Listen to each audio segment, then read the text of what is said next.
Halo semuanya, saya akan menjelaskan tentang pengertian risiko suku bunga. Suku bunga merupakan exposure ke kondisi keuangan terhadap pergerakan suku bunga yang merugikan. Menerima risiko ini merupakan bagian normal dari bisnis bank dan dapat menjadi bagian penting dalam menciptakan keuntungan dan peningkatan nilai saham.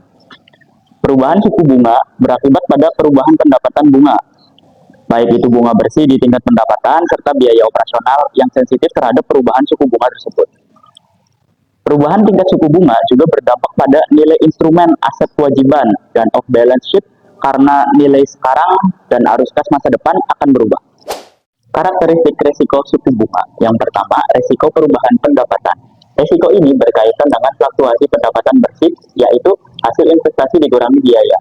Pendapatan yang diterima mungkin lebih rendah dari ekspektasi. Ini bisa terjadi karena perubahan suku bunga dapat mempengaruhi hasil investasi.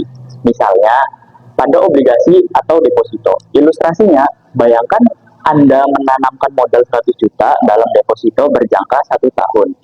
Dengan bunga 6% per tahun, Anda berharap mendapatkan bunga 6 juta di akhir tahun.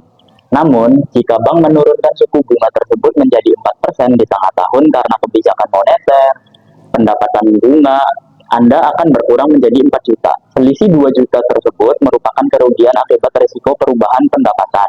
Contoh lainnya, jika Anda berinvestasi di obligasi dan suku bunga pasar naik, harga obligasi Anda akan turun, memperbaiki pendapatan Anda ketika dijual kembali. Yang kedua, risiko nilai pasar. Risiko ini terkait dengan perubahan nilai aset, misalnya obligasi, akibat perubahan suku bunga. Jika suku bunga naik, nilai aset yang menghasilkan pendapatan akan tetap. Sebaliknya, jika suku bunga turun, nilainya akan naik. Ilustrasinya, Anda membeli obligasi pemerintah senilai 100 juta dengan kupon bunga 5% per tahun. Jika suku bunga pasar naik menjadi 7%, investor akan lebih tertarik pada obligasi baru yang menawarkan retur yang lebih tinggi. Akibatnya, permintaan obligasi akan turun dan harga pasar obligasi Anda mungkin turun menjadi misalnya 95 juta. Nah, Anda mengalami kerugian 5 juta karena perubahan nilai pasar. Yang ketiga, perspektif pengukuran. Ada dua cara utama untuk melihat dan mengukur risiko suku bunga. Yang pertama, menggunakan perspektif pendapatan short time. Ini fokus dampak langsung terhadap pendapatan dalam jangka pendek. Ini penting bagi perusahaan atau individu yang bergantung pada aliran kas reguler dari investasi berbunga. Yang kedua ada perspektif nilai ekonomi long term. Fokus pada dampak keseluruhan nilai ekonomi aset dalam jangka panjang, ini memperhitungkan nilai sekarang, present value, dari semua aliran kas yang dihasilkan oleh aset tersebut. Ilustrasinya, perspektif pendapatan itu sebuah bank kecil sangat bergantung pada pendapatan bunga dari pinjamannya. Kenaikan suku bunga secara tiba-tiba dapat mengurangi pendapatan mereka dalam jangka pendek karena nasabah mungkin akan menunda pinjaman baru. Yang kedua, perspektif nilai ekonomi. Ilustrasinya itu sebuah perusahaan asuransi memiliki portofolio investasi obligasi jangka panjang yang besar.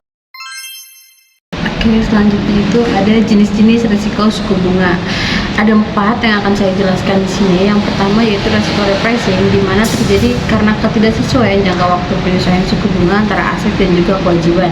Yang kedua ada risiko basis, di mana muncul ketika aset dan kewajiban memiliki indeks acuan suku bunga yang berbeda. Lalu ada risiko yield curve, di mana terkait perubahan bentuk kurva imbal hasil, seperti menjadi lebih landai ataupun lebih curam.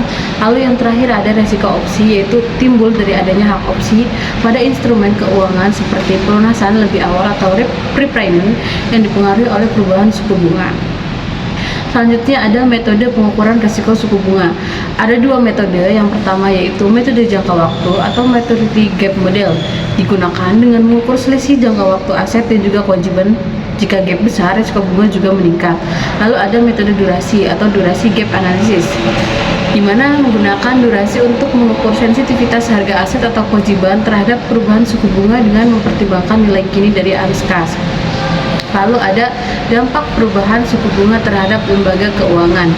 Perubahan suku bunga dapat mempengaruhi pendapatan bunga bersih, yaitu selisih antara pendapatan bunga aset dan beban bunga kewajiban. Selain itu, nilai pasar dari aset dan kewajiban yang dimiliki juga bisa berkurang atau meningkat tergantung pada arah perubahan suku bunga, yang berdampak pada ekuitas dan rasio keuangan perusahaan. Strategi mitigasi risiko suku bunga. Strategi yang digunakan untuk mengelola risiko ini yaitu seperti penyesuaian struktur jatuh tempo aset dan kewajiban, serta penggunaan instrumen derivatif seperti interest rate swap, futures, atau option untuk melakukan lindung nilai terhadap eksposur suku bunga. Yang terakhir, studi kasus dan simulasi risiko suku bunga. Studi kasus dari perbankan atau perusahaan investasi dapat memberikan ilustrasi nyata tentang bagaimana perubahan suku bunga mempengaruhi pendapatan dan nilai portofolio.